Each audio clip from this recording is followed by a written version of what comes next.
Hello friends and welcome back to my channel. Let's learn with Vidya. Friends, today's our video is about the poem The Pulley, which is written by George Herbert. This poem is SSC English Kumar Bharati 10th standard book 2.4 The Pulley. So this poem is written by George Herbert. So let's see some more information about the poet first. George Herbert, who was born in 1593 and passed away in 1633. So George Herbert was a Welsh poet. He was a priest by profession. He wrote religious poems with a lot of imaginary and concerts. He was also known for his metaphysical poems. Metaphysical means what? Here meta means beyond and physical means beyond this world. So he was known for his metaphysical poems. This is a poem where what God thought when he made a man, this brought into discussion. Now, the title of the poem is The Pulley. You know that pulley is the equipment which is having rope and wheel arrangement, where the rope passes over the wheel and this arrangement will use to lift heavy weights. So why here Herbert used the title of poem is Pulley? Because the pulley shows how God lifts man towards himself with the pulley of restlessness. What is distinctly metaphysical about the poem is that a religious notion is conveyed through a secular scientific image. So let's see the poem stanza wise. So let's see the first stanza. When God at first made man, having a glass of blessing standing by, let us, said he, pour on him all we can. Let the world's riches, which dispersed lie, contract into a span. So somewhat meanings given below. See, riches means here wealth, dispersed means scattered, contract means collect together, and span means small space. So with this first stanza, what the poet is telling over here, let's see. We know that our creator is God and we are his creation. And through this poem, he is telling us that what he is thinking about his creation, that is, we human being. So in this first line he says, when God made us, at that time he had a glass of blessings near him. And this glass of blessings means a glass which contains various types of qualities, and that glass was beside him, and while making human being he said to himself, God said to himself, let us, said he, pour on him all we can. He decided to pour everything that he could from that glass of blessings. Further he said, let us, said he, pour on him all we can. Let the world's riches, which dispersed lie, contract into a span. Now what that glass of blessings contained?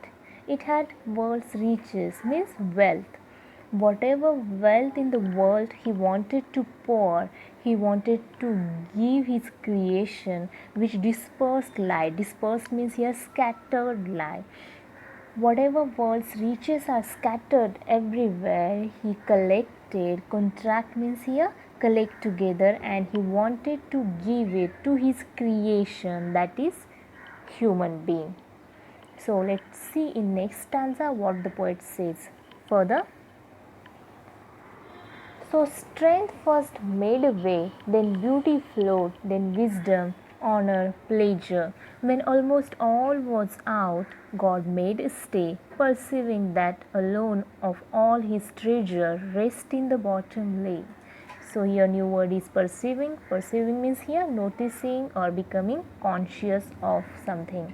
So let's see in second stanza what the poet want to convey over here. So strength first made way. Now this glass of blessings had these things in it. The first thing that was poured on human being by God was strength. God has given us strength, then beauty followed. Then he gives us beauty, then wisdom, then he had given wisdom, he had given intellect to human being, he had given honor them, and even pleasure, happiness also God had given to us. Then almost all was out. God made a stay. When God made human being, He started pouring His blessings. And when He was almost done giving those blessings to human being, all of a sudden He made a stay. He made a stay means what He stopped over there, and then perceiving that alone of all His treasures rest in the bottom lay, He has noticed. Perceiving means here noticing. So he noticed and become conscious of. He realized that his glass of blessings is almost empty, but still the last thing that was there in the bottom of the glass was treasure, that is rest in the bottom lay. Rest in the bottom lay, it means what was at the bottom of that glass was rest. The rest means here satisfaction. The very important quality which makes our life happy is satisfaction. If we are having everything but we are not satisfied with that things, then no use of that all things, because satisfaction is most important. So what rest word is used here in two ways. One is what is remaining, and another one meaning of word rest is satisfaction. So rest in the bottom lay. So let's see the next stanza. For if I should, said he, bestow this jewel also on my creature, he would adore my gifts instead of me, and rest in nature, not the God of nature. So both should losers be. So let's see the meanings. Bestow on means here give as a gift to. Jewel means here precious thing, here that is contentment or satisfaction, rest. Adore means love very much. So in this third stanza, poet says, God thought if I should bestow means to give, to offer this jewel. This jewel means here the jewel means rest, satisfaction is referred as a jewel here. It is very precious, valuable thing. Bestow this jewel also on my creature. He said, if I bestow this jewel to my creature, then what will happen? He would adore. Adore means he would love it very much. Human being will love this. They will appreciate this gift of mine.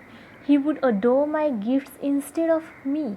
But what will happen? Human being will appreciate the gifts which I have given, but they may not appreciate the one who had given those gifts to them. So God feels that if He gives rest, if He gives peace, if He gives satisfaction to human being, to his creature, then obviously human being will may forget about God for having given all those things. And somewhere he doesn't like this. God wants that human beings should always think of God. They should worship Him and they should remember Him. And so he says he would adore my gifts instead of me and rest in nature, not God of nature. So he will just relax over there.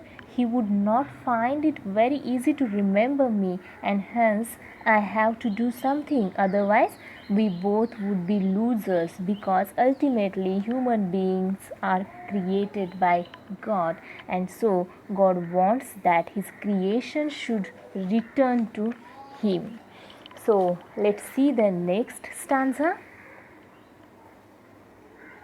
Yet let him keep the rest, but keep them with repining restlessness. Let him be rich and weary, that at last, if goodness lead him not, yet weariness may toss him to my breast. So let's see some what meanings. Repining restlessness means here continuous anxiety due to dissatisfaction, complete dissatisfaction. Weary means here very tired, and toss means here bring close. So God decided that if He would give His creation whatever they want, all luxurious and richness and everything they want, but rest, satisfaction should not be given to Him. Why? Because He said that let him be rich and weary. Weary means what? Very tired. If we have everything, still we do not have satisfaction, we are not happy. So ultimately, we are willing to have peace, that is satisfaction in life, and whatever physical things, whatever materialistic things we own that do not give us satisfaction every time. And the real satisfaction, real peace, real rest that we can experience when only we are in the company of God. And so God decided to keep human being rich also, but at the same time very tired also. Now why he decided so? Because he thought that if human beings goodness is not leading them towards God, then definitely in weariness, when they get tired, in their tiredness, when they are dissatisfied, at that time they may toss him to my breast. It means at least at that time they will think of me, they will remember me, they will worship God. This dissatisfaction ultimately lead human beings in the company of God, and that's what poet suggesting here with this poem Puli. So here the metaphor pulley is scientific thing, at the same time it is associated with spirituality, and the pulley here shows how God lifts man towards himself with the pulley of restlessness. What is distinctly metaphysical about this poem?